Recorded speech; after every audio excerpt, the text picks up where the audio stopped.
Si vous nous prenez en marche, vous suivez le journal sur MTV+, à la une de l'actualité. Célébration de la fête de l'indépendance en Côte d'Ivoire, 63 années, pour lesquelles le président Alassane Ouattara a procédé à une cérémonie plutôt sobre. Et puis en Tunisie, les boulangers ont décidé de manifester contre la décision de l'État de suspendre les subventions concernant la farine. Nous terminerons avec cette information à propos du monde. Juillet 2023 est le mois le plus chaud jamais enregistré sur la planète Terre. Bonsoir à tous et bienvenue. La Côte d'Ivoire a célébré hier lundi 7 août 2023 63 années d'indépendance présidée par le chef de l'État, son Excellence Alassane Ouattara. Une cérémonie sobre et solennelle s'est tenue au palais présidentiel. Sobriété en raison du deuil national qui frappe le pays. Les détails dans cet élément. Le 63e anniversaire de l'indépendance de la République de Côte d'Ivoire. L'événement est célébré officiellement ce lundi 7 août 2023 à Abidjan sur l'esplanade du palais présidentiel. À l'arrivée du président de la République, Alassane Ouattara, pour la cérémonie de prise d'armes à l'occasion de cette commémoration, l'atmosphère est à la sobriété et au recueillement. Et pour cause, le deuil national relativement au décès du président Henri Konan Bédié le 1er août 2023. Comme acte majeur de cette cérémonie de prise d'armes, la montée du drapeau de l'État, suivie de l'exécution de l'hymne national.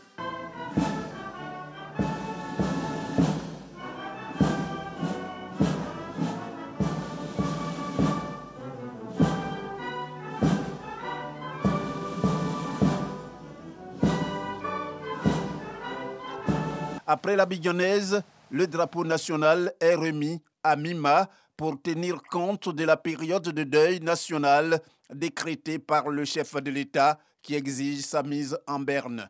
Une décision par laquelle le président de la République, Alassane Ouattara, entend rendre un hommage des plus mérités à l'ancien président de la République, son aîné. Pour cette cérémonie commémorative des 63 ans de l'indépendance de la République de Côte d'Ivoire, les forces ivoiriennes de défense et de sécurité bénéficient du soutien des forces armées togolaises venues en tant qu'invités d'honneur. Et puis à la suite de cette cérémonie, le chef de l'État ainsi que les personnalités présentes ont assisté à la prestation de l'orchestre philharmonique des enfants d'Odiéné. Malgré le deuil national et le recueillement qu'il impose, une note de gaieté s'est invitée à cette célébration officielle du 63e anniversaire de la Côte d'Ivoire indépendante. Une note venue du district du Denguélé et portée par l'orchestre philharmonique des enfants d'Odiéné dans les jardins du palais présidentiel. Ils sont au nombre de 154 et ont entre 6 et 16 ans. Ils ont beaucoup travaillé et le dispositif pédagogique qui a été mis en place est unique. Il a rassemblé des compétences exceptionnelles venues d'ailleurs et également celles de Côte d'Ivoire. C'est 11 formateurs et une équipe en tout de 7 référents qui se sont relayés, qui ont conduit la formation des enfants. Les enfants ont joué en moyenne 2h30 par jour pendant 7 mois. L'orchestre philharmonique des enfants d'Odiéné existe depuis décembre 2022 et effectue là sa première sortie publique en ce jour de fête nationale. À la demande de l'état-major des armées, ils vont en 90 secondes jouer les 5 couplets de la version intégrale de l'hymne national, l'abidjanaise, face à un public de haut rang composé du président de la République, des présidents d'institutions et de quelques membres du gouvernement.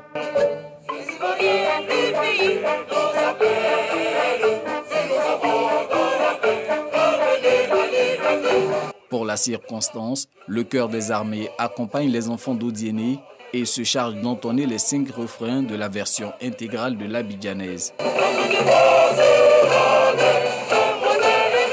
S'enchaîne la reprise du chant baptisé « Le travail de 1000 générations ».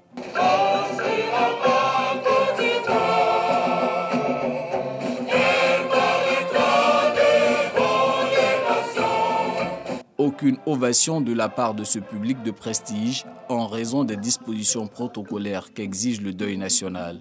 Les enfants de l'orchestre philharmonique d'Odiéné recevront tout de même les félicitations et encouragements du chef de l'État à la fin de ces 2 premières prestations. Le spectacle ne s'arrête pas là. Cordes, instruments à vent et percussions vont célébrer un grand classique de la musique ivoirienne, le titre Tata de la star ivoirienne de reggae, Tiken Jah Fakoly.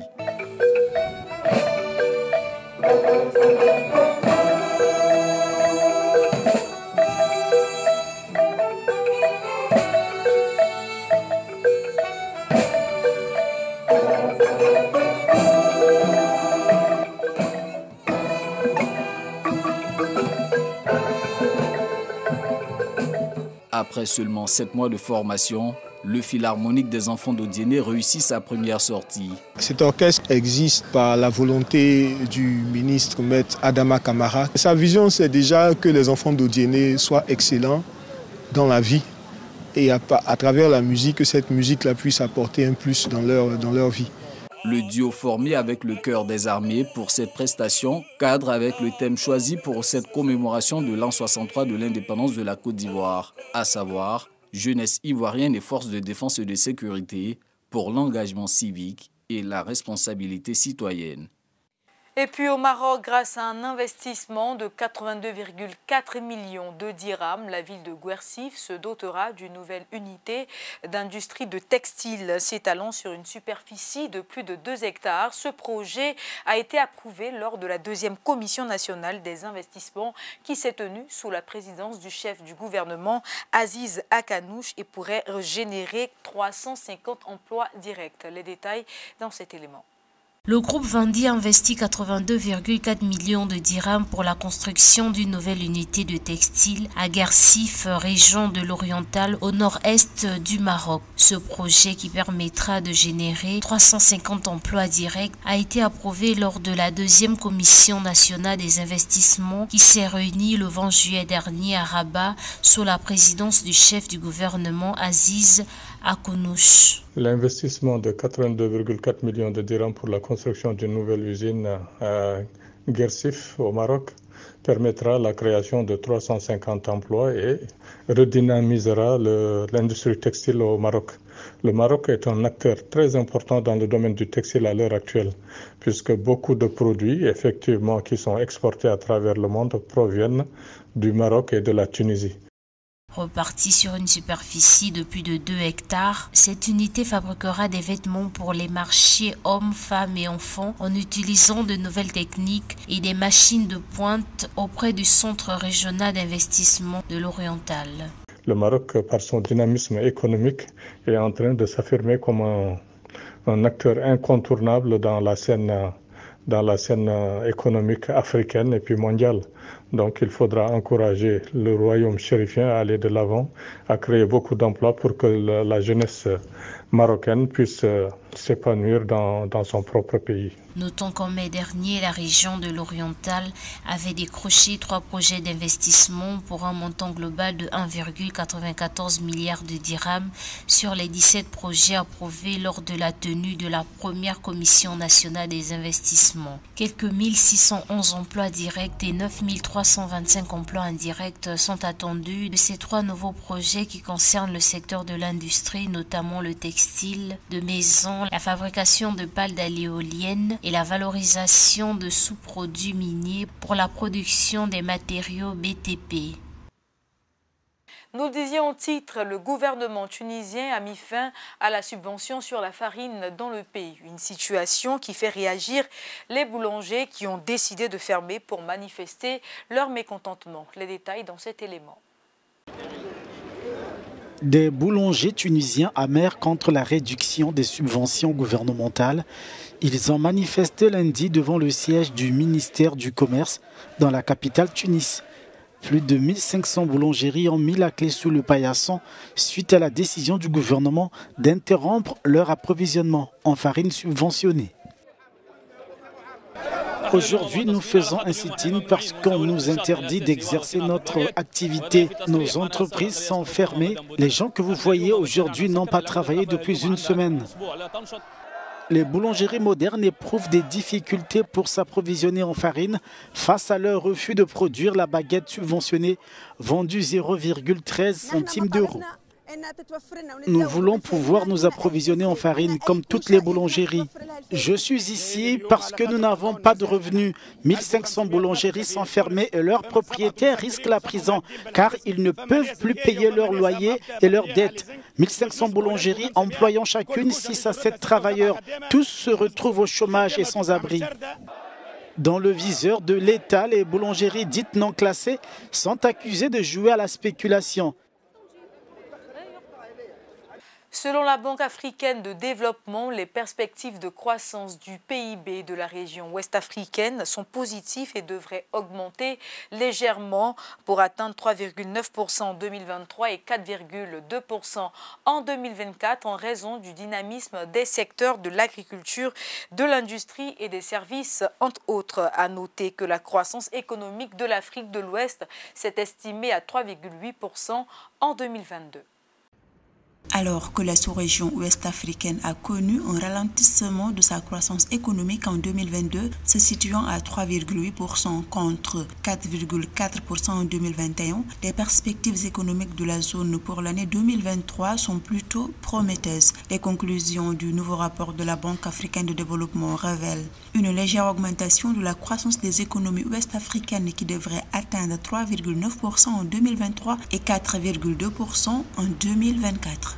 C'est une croissance qui est assez importante, notamment pour les pays d'Afrique de l'Ouest, d'autant qu'on sait que le contexte mondial avec l'épidémie fait qu'aujourd'hui les croissances sont assez molles. Donc je pense que le contexte est intéressant et les perspectives sont intéressantes et les projections aussi seront intéressantes. Donc je pense que, en tout cas, se projeter sur 3 à 4% est assez intéressant, en espérant aussi que les années futures avec le retour de l'accalmie permettra d'avoir encore une meilleure croissance. Selon la BAD, la croissance régionale reposerait sur le dynamisme des secteurs de l'agriculture, de l'industrie et des services, entre autres. Cette croissance serait notamment portée par les économies à faible intensité de ressources telles que le Cap-Vert, le Togo, le Sénégal, la Guinée-Bissau, le Bénin, la Gambie et la Côte d'Ivoire, et par quelques autres pays à forte intensité de ressources. Mais le défi majeur pour les économies de l'Afrique de l'Ouest reste surtout le défi de l'inclusivité. Comment faire pour que cette croissance bénéficie à toutes les populations? Et aussi le défi de la diversification de l'économie. Comment faire pour que nos économies deviennent de plus en plus résilientes, deviennent de plus en plus industrialisées, afin de diversifier les emplois, afin de permettre aux populations vraiment qui n'ont peut-être pas accès à certains diplômes de pouvoir accéder à des emplois décents et avoir accès à des revenus. Donc je pense que c'est surtout ça les défis sur lesquels on attend nos économies ouest-africaines. Les économies ouest-africaines doivent faire face à d'importants défis. La transformation impulsée par la croissance démographique coïncide avec les effets du changement climatique, mais surtout les crises socio-politiques. De l'autre côté du globe, la Russie lancera vendredi son premier engin vers la Lune depuis 1976, a annoncé lundi l'agence spatiale russe Rokomos, qui peine depuis des décennies à réaliser ses propres projets. Les détails dans cet élément. La Russie lancera vendredi son atterrisseur Luna 25 en direction de la Lune. C'est une première depuis 1976. Dans son communiqué de lundi, l'agence spatiale russe Roscosmos a expliqué que l'engin aura pour mission de prélever des échantillons, analyser le sol et mener des recherches scientifiques à long terme. L'annonce de l'agence spatiale russe intervient à un moment où des pays comme les États-Unis et la Chine multiplient les missions en vue d'alunissage. Moscou se revendique toujours comme une grande puissance spatiale. Pour terminer, ce mardi 8 août 2023, le service européen Copernicus a annoncé que le mois de juillet 2023 a été le mois le plus chaud jamais enregistré sur Terre. Des records aux conséquences désastreuses pour le monde. C'est un record aux conséquences dramatiques pour le monde. Juillet 2023 a été le mois le plus chaud jamais enregistré sur Terre, a annoncé ce mardi le service européen Copernicus. Le précédent record était détenu par le mois de juin, marqué par des canicules et des incendies à travers le monde. Les océans témoignent également de cette évolution inquiétante, avec des températures de surface anormalement élevées depuis avril et des niveaux inédits en juillet. Un record absolu a été ainsi atteint le 30 juillet avec près de 21 degrés et pour l'ensemble du mois, la température de surface a été 0,50 degrés au-dessus de la moyenne. Cette surchauffe des océans a des conséquences graves sur la biodiversité comme les migrations d'espèces. D'après Copernicus, la banquise de l'Antarctique a atteint sa plus faible étendue pour un mois de juillet, avec 15% sous la moyenne. Selon les spécialistes, l'année 2023 n'a peut-être pas fini de battre des records. Ce journal vous a été préparé par l'ensemble de la rédaction, réalisé par Alpha Sanogo. Merci à tous de l'avoir suivi. Je vous souhaite une extension de programme sur MTV+, la télé qui transforme.